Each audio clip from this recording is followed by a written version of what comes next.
আজ 10টা important question নিয়ে চলে এলাম বিদ্যাসাগর অলিম্পিয়াড পরীক্ষাটার জন্য।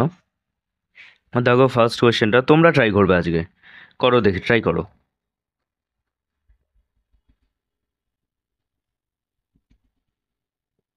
হয়েছে? চলো আমি করে দিচ্ছি, দেখো। তোমরা মিলিয়ে নাও কে কে ঠিক করলে। দেখো, ভর ঘনত্ব আয়তনের মধ্যে একটা সম্পর্ক বের করতে হবে। ঘনত্ব আমরা কি জানি? ডি ইকুয়াল টু, ঘনত্ব হচ্ছে মাস বাই ভলিউম। তাহলে মাস ইকুয়াল টু ডেন্সিটি গুণ ভলিউম। এটা জাস্ট এখান থেকে এখানে চলে আসে এরম ভাবে, এটা অপশন এ হবে। সহজ কোশ্চেন কিন্তু ইম্পর্টেন্ট। এটা খুবই সহজ, তোমাদের হয়তো অনেকের মনে হতে পারে কি সব বাচ্চাদের কোশ্চেন, কিন্তু না। বাচ্চাদের কোশ্চেন হতে পারে কিন্তু এই কোশ্চেনগুলো ইম্পর্টেন্ট।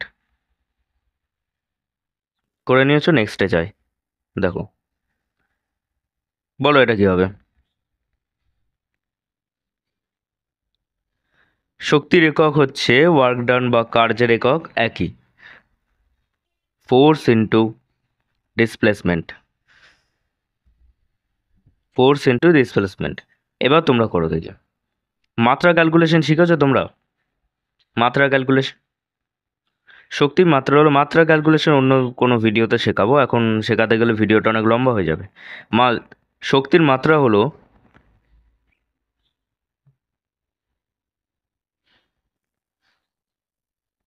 শক্তি অ্যাকচুয়ালি কী দেখো, ফোর্স ইন্টু ডিসপ্লেসমেন্ট। তার মানে ফোর্সের মাত্রা কি? ফোর্সের মাত্রা হলো mlt পাওয়ারে -2 ইন্টু এল। এল হচ্ছে ডিসপ্লেসমেন্টের, তারপর দিয়েছে divided by length into mass into length. চলো, এটা এটা কেটে গেল, এটা এটা কেটে গেল, আনসার রয়ে গেল lt টু দ্য পাওয়ার -2। এবার lt টু দ্য পাওয়ার -2 মানে হচ্ছে কি লেন্থ ডিভাইডেড বাই টাইমের স্কোয়ার। লেন্থ ডিভাইডেড বাই টাইমের স্কোয়ার, এটা কার কার ফর্মুলা এটা বলো, চট করে বলো। পারা উচিত কিন্তু এগুলো। এটা হচ্ছে ত্বরণের ফর্মুলা। নেক্সট, তোমরা বলো এটা, বলো।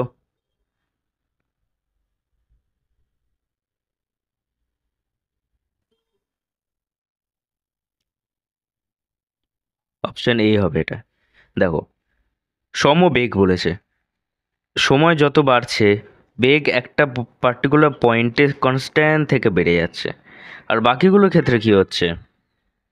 বাকিগুলোর ক্ষেত্রে দেখো, সময়ের সাথে সাথে প্রত্যেকটা পয়েন্টে বেগের পরিবর্তন হচ্ছে, বেগে। ঠিক আছে, বাকিগুলো সেম, শুধুমাত্র অপশন এটাই এখানে কারেক্ট, যেটা সময়ের সাথে সাথে বেগটা কনস্ট্যান্ট আছে।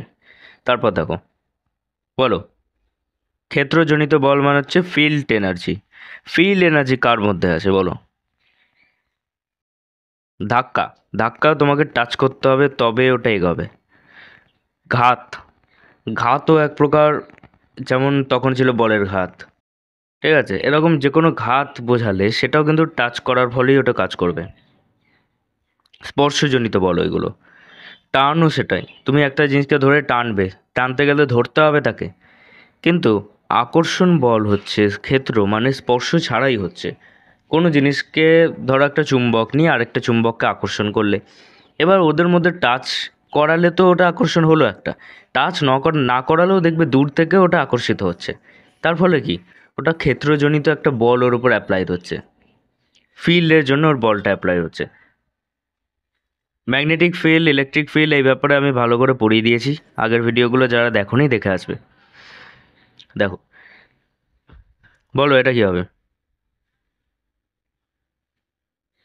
চাকা লাগালে ঘর্ষণ বল কি বৃদ্ধি পায় নাকি হ্রাস পায় নাকি একই থাকে বলো? ঘর্ষণ বল হ্রাস পায়। যদি ঘর্ষণ বল বৃদ্ধি পেত, চাকা লাগানোর ফলে কোনো জিনিস স্পিডে যেতই না, উল্টে এমনি ঠেলে ঠেলে নিয়ে গেলে সেটা স্পিডে যেত। কিন্তু তা তো হয় না, চাকা লাগানোর ফলেই স্পিডে যায়। কেন? চাকা কি এরকম গিয়ে একটা পয়েন্টে এরকম ঘুরছে, এবার যেই পয়েন্টটা এখানে আছে, ও তো ঘর্ষণ তো হচ্ছে না ওর মধ্যে, ও ঠেকে বেরিয়ে যাচ্ছে, ঠেকে বেরিয়ে যাচ্ছে। বুঝতে পারছো? ওই জন্য চাকা লাগানোর ফলে ঘর্ষণ বলটা হ্রাস পায়। তারপর দেখো, বলো এটা। নিউক্লিয় বল যে দূরত্বের মধ্যে ক্রিয়া করে, এটা অ্যাকচুয়ালি হচ্ছে এইটা 10⁻⁻15, যেটাকে 1 ফার্মিও বলা হয়। এতটা দূর অবধি, মানে এত কম অবধি এই জিনিসটা ইকুয়াল টু 1/10⁻15। এতটা দূরত্বের মধ্যেই কাজ করছে, মানে একের থেকেও কতটা ছোট ভাবো। তারপর দেখো, এক প্রমাণ চাপ ও উষ্ণতায় 4 গ্রাম হাইড্রোজেন এবং 8 গ্রাম অক্সিজেনের মধ্যে কোনটি বেশি আয়তনে, কোনটা বেশি? তো আমরা গ্রাম অণু আগে ক্যালকুলেট করে নিই। গ্রাম অণু যদি ক্যালকুলেট করি তাহলে দেখো, হাইড্রোজেন কটা অণু নিয়ে তৈরি? H2 আর অক্সিজেন O2। তাহলে H2-র মোলার মাস কত? H2-র মোলার মাস 2। H2-র মোলার মাস 2। এর ব্যাপারে বিস্তারিত আমি ভিডিও বানিয়ে দেবো পরে, এখন যেহেতু অত সময় নেই তাই এমনি বলে দিলাম। আশা করছি তোমরা জানো ব্যাপারগুলো। দেখো, অক্সিজেনের মোলার মাস কত? 32 গ্রাম। ঠিক আছে, এবার দেখা যাক। 4 গ্রাম হাইড্রোজেন বলেছে। 2 গ্রাম হাইড্রোজেন 1 মোল, মানে 2 গ্রাম হাইড্রোজেন হচ্ছে 1 গ্রাম অণু হাইড্রোজেন। ঠিক আছে, 1 মোল hydrogen molecule, H2, not atom, H2। তাহলে এটা হচ্ছে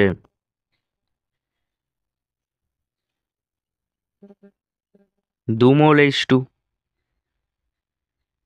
তাহলে এইটা হবে, এটা কত হবে? 32 গ্রাম হচ্ছে 1 গ্রাম অণু, বা 1 মোল O2। 8 গ্রাম কত হবে?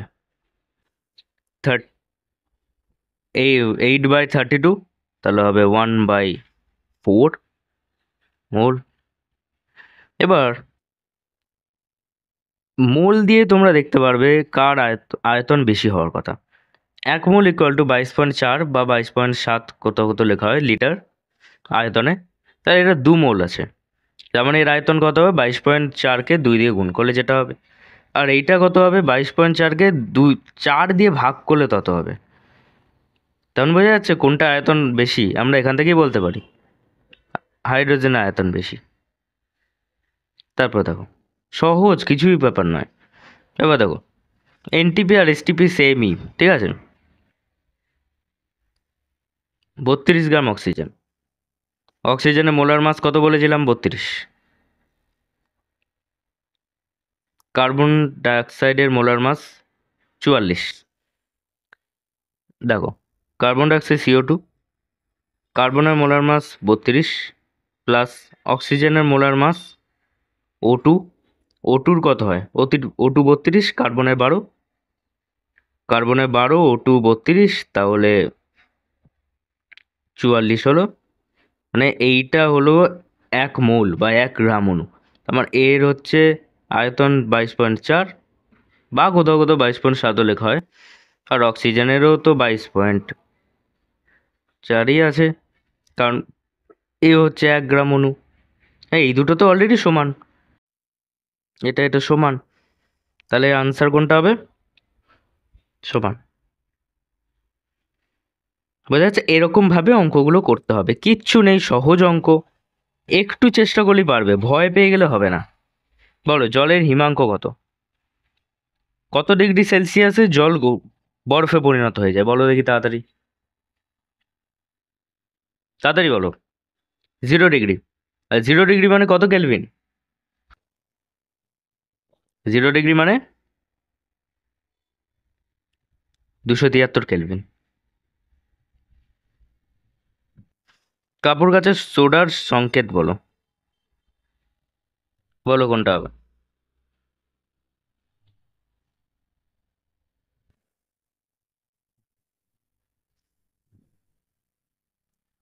Option C. কোথাও কোথাও অপশন ডিও থাকে, কিন্তু অপশন ডি বেসিক্যালি বেশিরভাগ ক্ষেত্রে সাবানে থাকে। তারপর দেখো, কোনটি ক্ষার কিন্তু ক্ষারক নয়? ক্ষার হচ্ছে, তোমাদের বলেছিলাম যে ওএইচ দিতে পারবে, তো ক্ষারই দেখো আগে, ক্ষারকটা পরে বলা যাবে, পরে দেখা যাক। ক্ষার আগে দেখো, কোনটার কাছে ওএইচ আছে, কোনটা ওএইচ দিতে পারবে। এর কাছে এইচ নেই, এ দিতে পারবে না, এর কাছে নেই, এর কাছে নেই, শুধু এর কাছেই আছে, এ খাট, মিটে গেল। এবার ক্ষারকের ব্যাপারটা দেখা যাক। ক্ষারক কাকে বলে? ক্ষারক হলো বেসিক অক্সাইড। মানে বেসিক অক্সাইড বলতে বোঝা হচ্ছে যার ক্ষারকত্ব আছে আবার অক্সিজেন আছে, এরকম। এইটা চারটেই কিন্তু metal. Calcium, sodium, magnesium, potassium সবই কিন্তু মেটাল।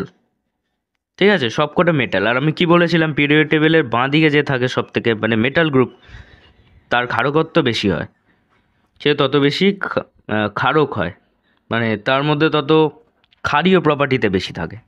ঠিক আছে, আর এগুলোর সাথে অক্সিজেনও আছে, তাহলে এগুলো সব কটা ক্ষারক, বেসিক অক্সাইড হয়ে গেল। এর কাছে শুধুমাত্র ওইচ আছে, আর ওইচ গ্রুপ থাকলেও ওইচটাই যায়, ও অক্সিজেন বা আলাদা হয়ে যাবে না ওর সাথে। ঠিক আছে, তাহলে এই হবে আনসার। তো এই 11টা কোশ্চেন আজকে করালাম তোমাদের। ইম্পর্টেন্ট কোশ্চেন ছিল, সহজ কোশ্চেন ছিল। আশা করছি সবাই পেরেছো। কেমন লাগলো ভিডিওটা জানাবে। আর এর থেকেও হাই লেভেলের মক টেস্ট, শেষ ভালো যা সব ভালো, তার একটা জিনিস তোমরা জানো, এর থেকে ভালো লেভেলের হাই লেভেলের মক টেস্ট যদি তোমাদের দিতে হয়, স্ক্রিনে দেখানো এই ফোন নাম্বারে যোগাযোগ করবে। আমাদের মক টেস্ট সেশন চলছে, মক টেস্ট সেশনে তোমরা জয়েন করো। এখানে 3জন টিচার নিরলস পরিশ্রম করে চলেছি আমরা, তোমাদেরই বেনিফিটের জন্য আমরা এত পরিশ্রম করছি। পেমেন্টের ব্যাপারটা তোমরা ফোন করে কথা বলে নিতে পারো। ঠিক আছে, নেক্সট ভিডিওতে দেখা হচ্ছে।